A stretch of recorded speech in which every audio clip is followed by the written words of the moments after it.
The purpose of this video is to introduce you to the principles of structure analysis or structure determination using NMR spectroscopy. This is a lecture for the Thanksgiving break for 2017. Since we had class on Monday and Tuesday, I gave the Monday and Tuesday lectures, and also the Thursday class can watch this video online and download the worksheet from the course Canvas page. So when you do NMR spectroscopy, you basically get a spectrum that looks like what you're seeing here. It has a scale called the parts per million scale on this axis. And that has to do with parts per million of the magnetic field strength. And then the other axis is usually not labeled. It's just the intensity of the signal that's received. There's other things on the spectrum that are important to understand, and I'll hit those things as I go along. I highlighted some of these. This is the integration value.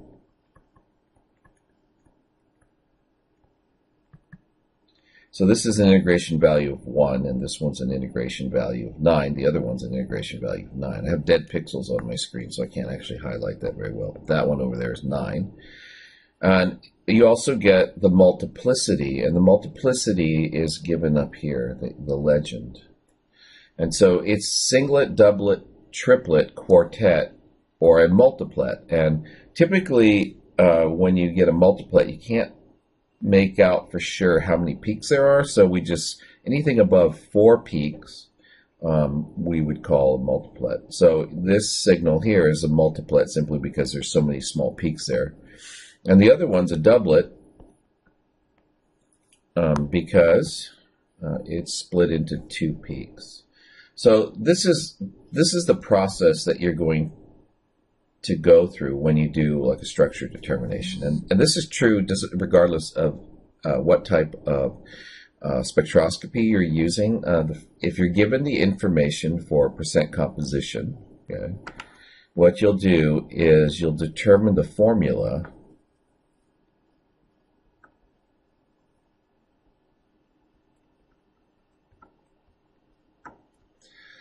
using the percent composition information. So, you can apply, for example, the rule of 13 if you have just the mass spec data, and you would apply that to the 58 grams per mole.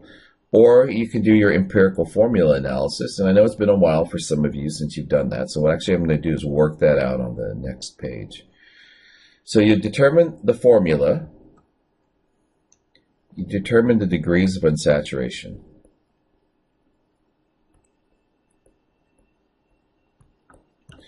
Now, there's a number of different ways to determine degrees of unsaturation.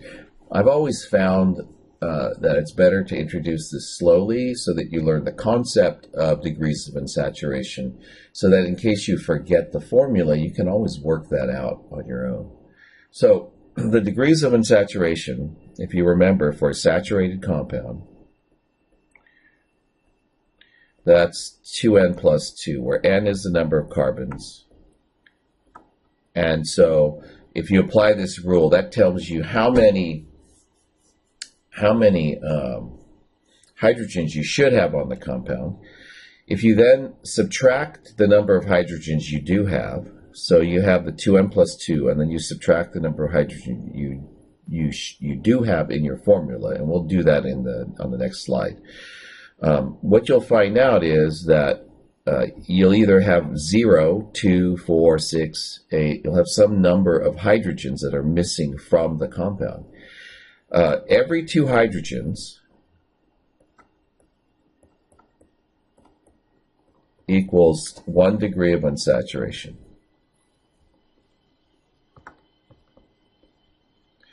So I just call it du. So 1 degree of unsaturation is 2 hydrogens. And for every degree of saturation, you could have a ring or a pi bond. So if you have 2 degrees of unsaturation, you could have 2 rings, you could have a double bond and a double bond, you could have double bond and a ring, or you could have a triple bond. So these are things to keep in mind when you do structure analysis, regardless of the type of problem it is. Then, particular to NMR spectroscopy, I generally think of three things that you're looking for. You're looking for the position of the peak, the offset.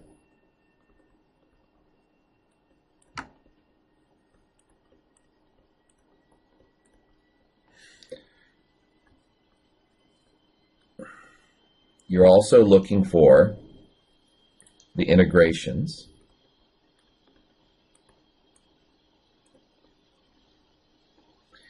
That's an important feature because that tells you the relative numbers of hydrogens in proton NMR. And the fifth thing that you really look at, and really if you're thinking about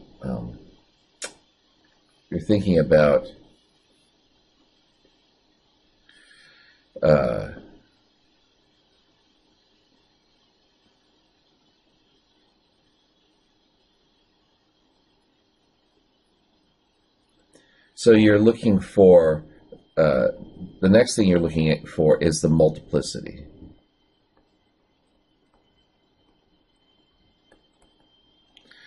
And the offset and the position of the peak and the multiplicities, that is it's also known as couplings, referred to as, tell us a lot about the chemical environment of the signals that you're looking at. Now, we're doing proton NMR, so there's a couple of things else that I want to point out, but it doesn't show any atoms other than hydrogen. So this is hydrogen NMR or proton NMR. You're only seeing signals from hydrogens. If there's a carbon, like a carbonyl carbon, it doesn't show up in this technique. And there's other ways to do that, but you use this information to your advantage, because once you've sort of figured out what the structure is, then or what the structural components are using the multiplicities and integrations, you'll be able to figure out, oh, there must be a carbon in there that has no hydrogens on it. And that limits the number of kinds of structures you can have. Okay, so let's go ahead and do the determination of the formula, and then we'll come back and look at the offsets and the integrations and the multiplicities. Okay, so I have a compound that's 82%, so I'm going to work this out on the slide. It's 82% carbon and 17.3% hydrogen. And if you remember, if you assume that you have a 100-gram sample, that you'll have 82.7 grams of carbon and 17.3 grams of hydrogen. And then you can convert those into moles using the molar mass. So I typically go to the hundredths for these problems. And these are in units of grams per mole.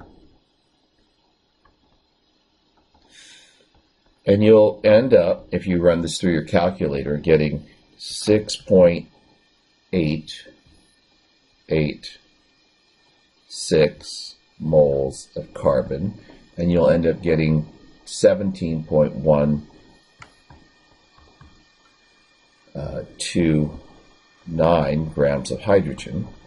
And then to figure out the formula, if you remember how to do this, you just divide by the smallest. So this is the smallest. And you get ratios. So this ratio is going to be 1 carbon per carbon, and this one will be 2.49 hydrogens per carbon. Okay, so let me rewrite that here. This is carbons per carbon. Well, that gives me a formula that doesn't really make sense because it's C1H2.5.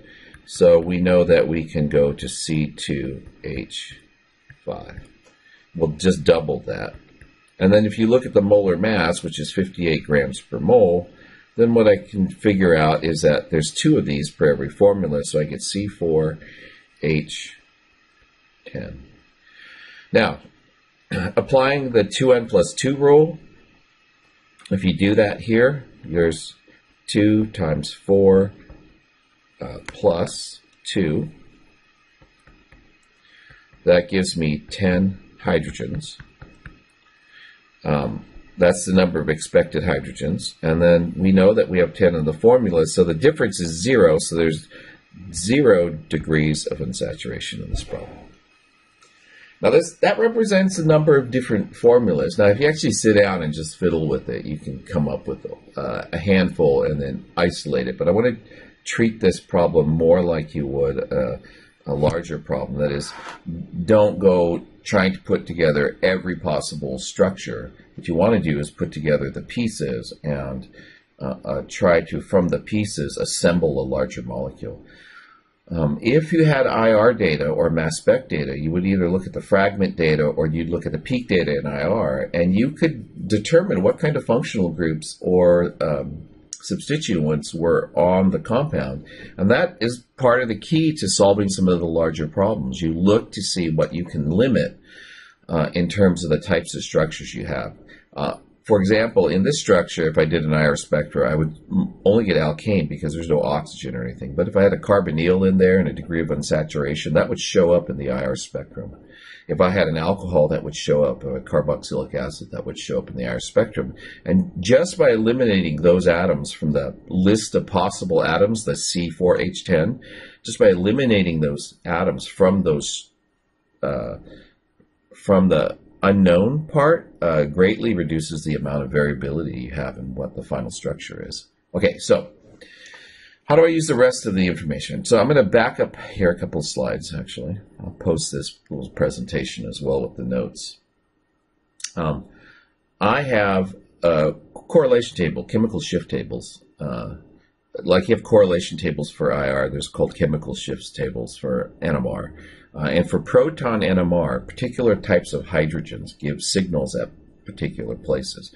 So what you want to do is you want to look for groupings of peaks that go together and see what their offsets are. So for example, here's a CH3, right?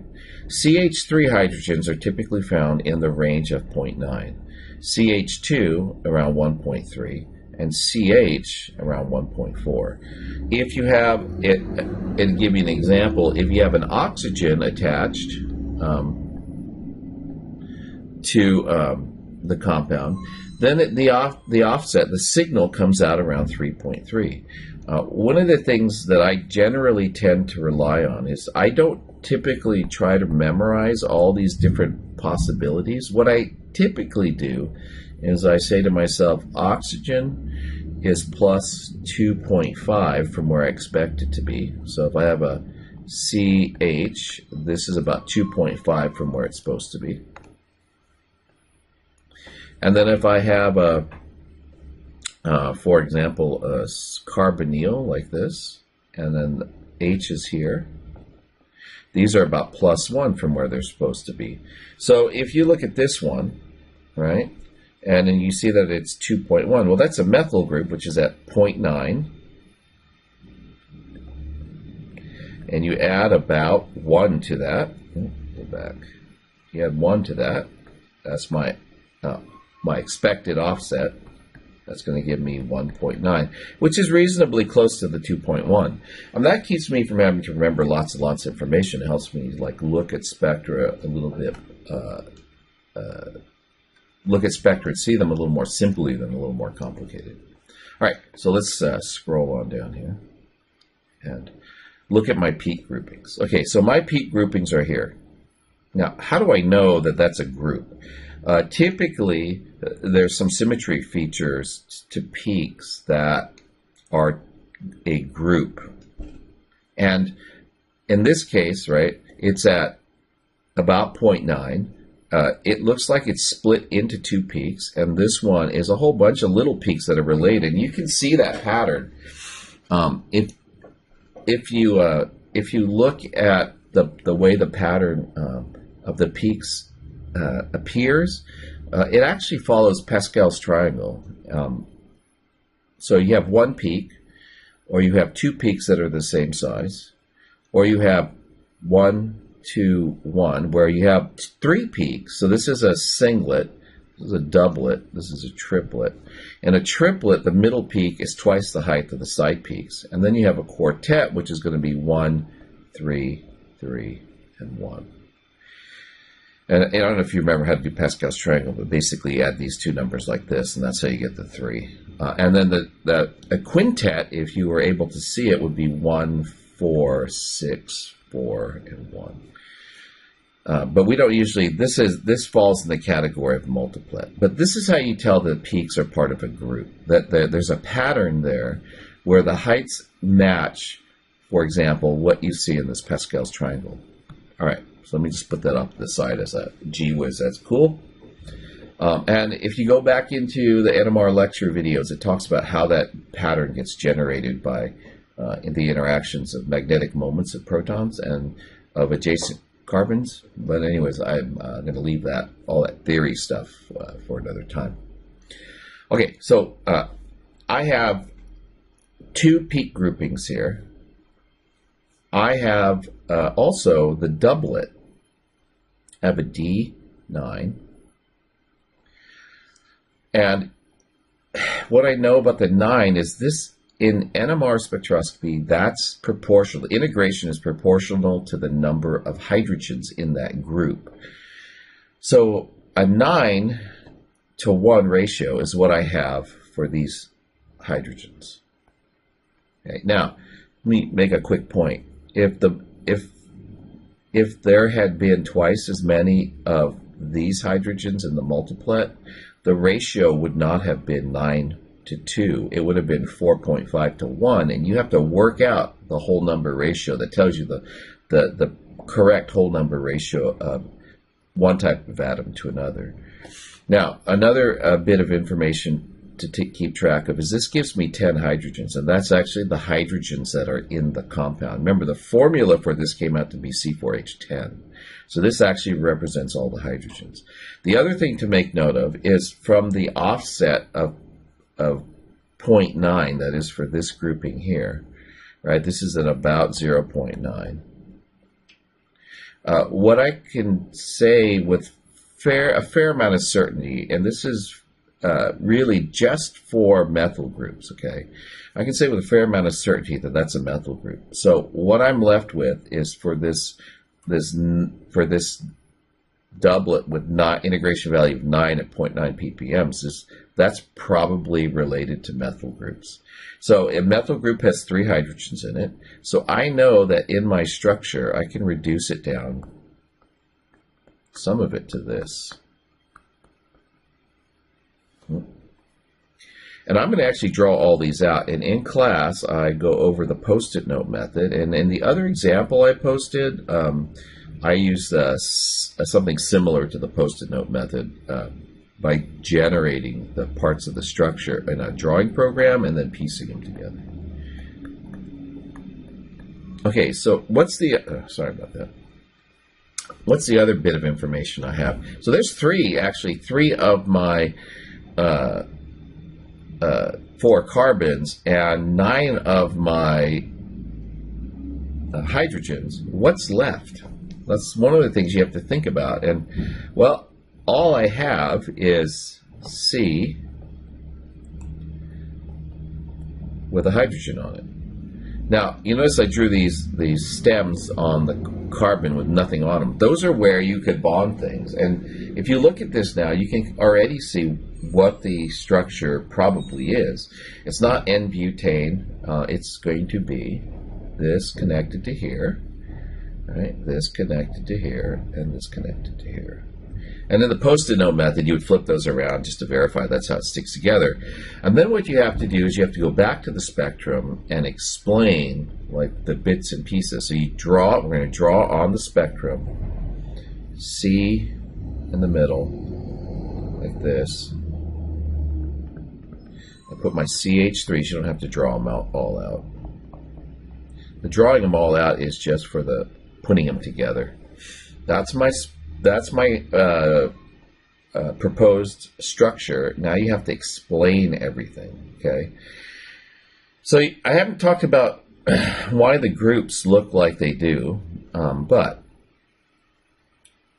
this number, the doublet, follows what they often call the neighbors plus 1.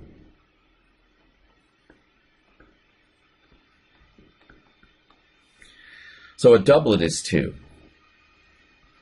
And I'm going to use n for my neighbors plus 1, so the number of neighboring is 1. So what does that mean? It means that on the adjacent carbon, that is, on this carbon, that is, remember, this represents the methyl groups. This represents these guys. On the carbon adjacent to that carbon, okay, on the carbon adjacent to the methyl group, you have 1 hydrogen. Right? So the multiplicity is explained by the presence of a hydrogen on the adjacent carbon. Now, if you look at here, and you say, well, it's a multiplet. Why is it a multiplet? Well, this hydrogen, right, or this carbon has 1 hydrogen on it, but its adjacent carbons each contain 3, so that's a total of 9 neighbors. So that's actually presumably has 10 peaks in it. Now you can't see the 10 because, remember, the integration, this value here, is related to the peak area. If you take a single hydrogen, like this guy here, and you split it into 10 peaks, it's going to be tiny, and so you can't see the end peaks. In fact, if you follow Pascal's triangle all the way down to that point, what you'll find out is those side peaks are tiny, tiny in relation to the middle peak. So that's how you apply some of this information for the NMR spectra. And then what I prefer that students do when they report these things out is I start from the right and I use a lowercase letter. So this will be A to label that, and this will be B to label that. And then you make a table, and in your table, let me erase some of this, you would say A and B, and then you would have ppm, you'd have the multiplicity, and you'd have the integration, and then you'd have notes about why it appears the way it does. So A is around 0.9, B is around 2.0. Now, I'll tell you, this is actually synthetic data. I'll show you the actual spectrum for this compound, which I found like much later after I created this worksheet. But I don't know if I had permission to use the other one, so I just didn't use it. I just used some data that I synthesized. The multiplicity for A is going to be a doublet, and the multiplicity for B will be a multiplet, and then the integration values are 9 and 1, and then you would write notes in here, like, for example, since I'm out of space, I won't write it. It's a doublet because on the 3 adjacent methyl groups, on the carbon next to the methyl group, the methine group, there's 1 hydrogen, which is splitting it into 2 peaks. And then for this one, you would say, well, for the carbon adjacent to the methine group, there's 9 hydrogens total, a single hydrogen split into 10 peaks, which we would designate as a multiplet. Something to that effect, something briefer than that if you can. So let me just actually show you why this synthetic data is not so useful sometimes, but it's good for doing this kind of learning analysis. If I go back up to here and I say, oh, methyl group 0.9, that totally makes sense, right? Methyl group 0.9, that's where that is. It's actually the simulation has trouble with this value. A methine group should be around 1.4, and I would say take some of these values with a grain of salt that's about plus or minus 0.2. So this is like 1.1 to 1.5. This is 1.2 to 1.6, that kind of thing. Okay. Here's the actual spectrum. So here you can see that's your multiplet, and here is the doublet. This is methyl group. It's pretty reliably at 0.9. As long as there's no electron withdrawing groups, okay? Like if there's an oxygen, what I talked about before, it could be offset by as much as 2.5. So 2.5 plus 0.9, right? That takes you all the way up to 3.4. This peak, though, is in the actual spectrum is much closer to the 1.6 that I remember. If you go back up to this slide, right? supposed to be about 1.4. But like I said, you take it with a grain of salt, plus or minus 0.2. It's a pretty big range. This is much closer to that than in the spectrum that I generated. The peaks are actually out here. Okay, so I hope that helps you with the analysis. There's just one other thing that I wanted to point out to you, and that is the alcohol functional group. And where is the alcohol in here? Oh, it's over here. It says it's variable from 2 to 5. I tend to find it closer to the 5 side than the 2 side, but it's true. It's very variable. It's all over the place. The other thing that I wanted to point out is if you have an alcohol functional group, they're slightly acidic, and in the coupling, what's determined? Okay, what determines the coupling? Let me do this: CH2, R, and then OH. Now you notice that this OH is the neighbor to these, so you would think that if this R group didn't contain any hydrogens, that CH2 would be a doublet. But what causes the coupling is the magnetic moment of this hydrogen, and it's slightly acidic. So what happens is it pops off, and then when it reattaches itself, the magnetic moment of the hydrogen changes, and those things tend to average out.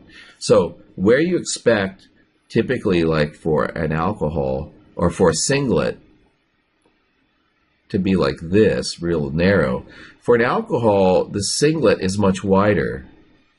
It doesn't couple, and it's wider because it's a mixture of the two spin states. That is, it's either going with the magnetic moment or going against the magnetic moment, or the magnetic field. And so because it's popping off and coming back on, it tends to be wide, and its coupling effects tend not to be seen in the compound. The only way that you see it is if you can somehow, in the solvent, prevent that alcohol from popping off. Okay, so I hope that helps you with the problem set. I will post this slide set with the notes saved, and also post the PowerPoint video lecture to my YouTube channel. So I hope you have a good break.